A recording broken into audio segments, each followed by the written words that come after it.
Iris Calderhead, born January 3, 1889 in Marysville, Kansas, was a suffragist and organizer in the National Woman's Party.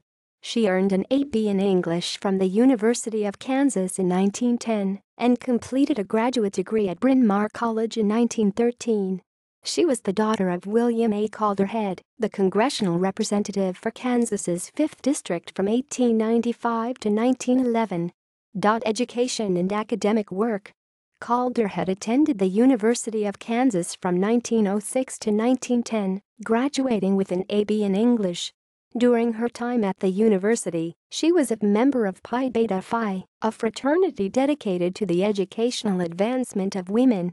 In 1910, she published an article in the journal Modern Language Notes and began graduate studies at Bryn Mawr, having won a fellowship there. From 1910 to 1911, she was a graduate scholar in English, and from 1912 to 1913 was a resident fellow in English. She spent the summer of 1913 at the University of Chicago and returned to Marysville to teach English and science. In 1916, her work on Middle English appeared in Modern Philology, publishing for the first time several fragments of early morality plays. Activism. Calderhead became involved in the women's suffrage movement after meeting Doris Stevens and Lucy Burns, leaders of the Congressional Union, in New York City. Her first assignment in 1915 was to help organize the union's exhibit at the Panama Pacific International Exposition and the Women's Voter Convention. Calderhead was willing to travel extensively to advocate for suffrage. "I came a long way to work for the union because national suffrage seems to me the biggest political issue before the country," she explained. "I think I ought to be able to convince others of this." In 1916, Calderhead, in her role as secretary of the Congressional Union of Kansas, sent a letter to the House Committee on the Judiciary, informing them that on March 15, the 4th Kansas District Republican Convention had adopted a resolution favoring women's suffrage.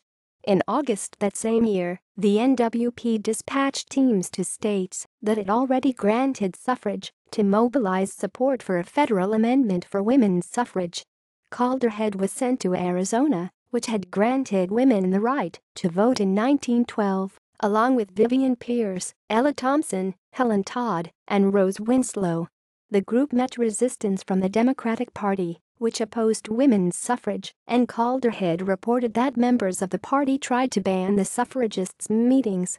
She also traveled to Oklahoma to recruit supporters, telling a reporter for the Tulsa World that "we women of the enfranchised West must try to put ourselves in the places of the women of the great industrial centers of the East. These are the women for whom we are making this fight for freedom. It is literally that, a fight for liberation." In June 1917, Calderhead was arrested at the Smithsonian Institution, where she and fellow organizer Elizabeth Stuyvesant planned to display a banner during a visit by President Woodrow Wilson. On July 14, 1917, Calderhead was arrested again for picketing the White House and served 3 days in the Occoquan workhouse.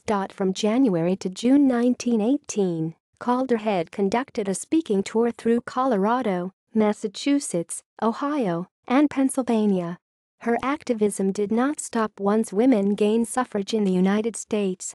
In 1932, she spoke before the House Foreign Affairs Committee on the Rights of Women in the League of Nations. Private life. Calderhead married John Brisbane Walker, d. 1931, in 1918 and moved to Mount Morrison, Colorado. In 1919, Walker and Calderhead founded a paper to promote outspoken and fearless discussions of the great questions of the day. During the Great Depression, she was an official at the Consumers' Council Division of the Agricultural Adjustment Administration and authored the 1936 report, Consumer Services of Government Agencies. In 1941, she married Wallace Pratt and the two moved to Pratt's home in McKittrick Canyon in New Mexico. They moved to Arizona in 1960 so that Calderhead could receive treatment for arthritis. Calderhead died in 1966 in Tucson, Arizona. References